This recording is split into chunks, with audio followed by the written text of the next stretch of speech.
Comments started flooding in, saying, Reels turned dark. Why am I seeing in fights on my algorithm? Bro, Instagram turned into a gore site. And reading these, my heart dropped because it's somewhat truthful. Point is, if there's anywhere that cannot have a moderation mistake like they did today, it is Reels and TikTok. But definitely Reels. Yeah, their TikTok comments would be are crazy. wild enough as it is, let alone you got the videos to Because you do sometimes see crazy stuff like that on Reels anyway. You just don't see it to that extent.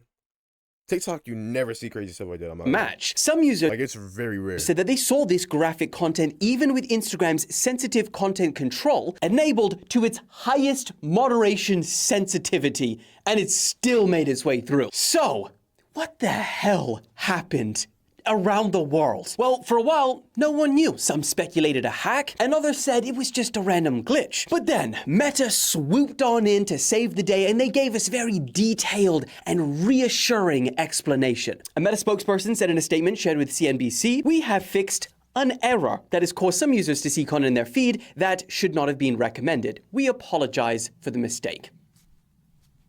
That's it. That's literally it. What the hell? You are out here traumatizing children, and all you can tell us was that it was an error and that it was a mistake? Whose mistake? And what caused it to specifically recommend the most horrific videos on the internet and not like, I don't know, fluffy cat videos? Why that? Well, yeah, why not that's where things get interesting. Because this recent surge of disturbing content on Instagram might not have been just a little one-off glitch. Yeah. Sorry, error, but rather part of a much bigger and longer-lasting change. Because you see, last month, Meta, Instagram's parent company, made significant changes to its content moderation policies. Good old Zuck said on Joe Rogan, said that for years, Meta relied too much on AI to decide what gets taken down. And because of that, a bunch of accounts were getting banned for what he said was no good reason, and that just because AI thought that they broke the rules. And you know, as a creator myself, I do somewhat relate to that. You know, if your literal career can be destroyed overnight because AI makes a mistake, then that is freaking terrifying. And that's happened many, many times before. So, to fix that, he has said that he's decided to scale back the AI's control and essentially let more stuff stay up. The reason for that? Well, he wanted to push more free speech. He also ended their third-party fact-checking program and replaced it with community notes, similar to the ones that they use on X. And I guess ultimately the point is, he admitted that those changes made at Meta would mean that more bad content stays up. Now, the problem though with that, like, that makes sense. Okay, more people want to keep their stuff up, don't delete everybody's stuff, cool. Well, that's no problem with that. The problem is why is everybody on the planet getting recommended all the terrible content? All the sensitive content is being recommended to all the people. That's where I feel like it goes wrong. These new moderation changes, but please. That is not the free speech we wanted. Also, and this could be a coincidence, but it's kind of interesting, at the same time all of these wild posts were getting through the moderators, news came out that Instagram is reportedly preparing to launch a standalone separate Reels app, kind of like TikTok. According to a source familiar with their plans, Instagram's efforts to take on TikTok are part of an initiative codenamed Project Ray, which includes improving recommendations for new users. So perhaps in testing how to work out this new app and improving the recommendations, someone flipped a very wrong switch. But you know, talking about the people behind the scenes, the moderators and stuff, this is where, in the part of my research, where things got so incredibly dark. And I'm shocked that I never thought about this or knew it. Because while you and I might have been exposed to some horrific content for a few hours, maybe a day, there are people that see this kind of stuff every single day, and it is their job. Instagram, Facebook, TikTok, all these platforms rely on tens of thousands of human moderators to filter out the worst things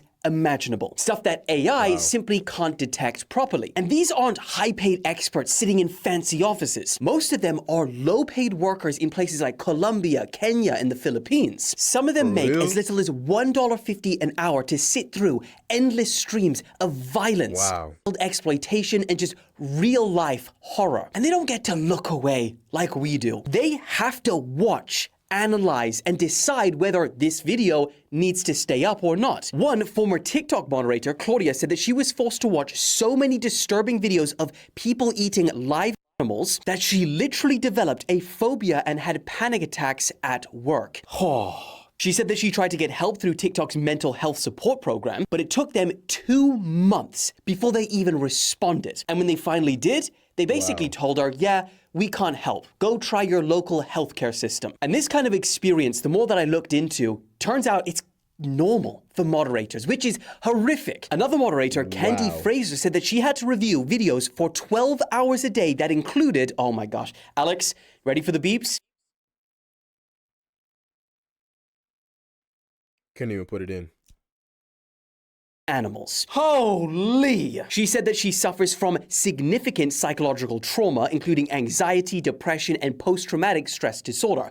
No shock there. I don't think humans are made to be exposed to that kind of stuff. We're not even made to be exposed to what's on social media, let alone the stuff that doesn't make it onto social media 12 hours a day. That is insane that this job role exists. I know it has to protect us, but it's insane. She is now also suing TikTok for failing to protect employees' mental health. Another worker, Lewis, said that his company puts out this big corporate video about how they care about their employees' mental health. But he says in reality, their so-called support system was basically just a big show. At the end of the day, bro, like, that's crazy. At the end of the day, it's crazy that this type of thing is, you feel me, allowed, just in general. Like, you know what I'm saying? It's crazy that that happened, but it's just, you know what I'm saying? Although I don't even want to open Instagram Reels right now because I'm scared, bro. On the real, I'm scared. On the real, I'm scared. I don't want to watch that.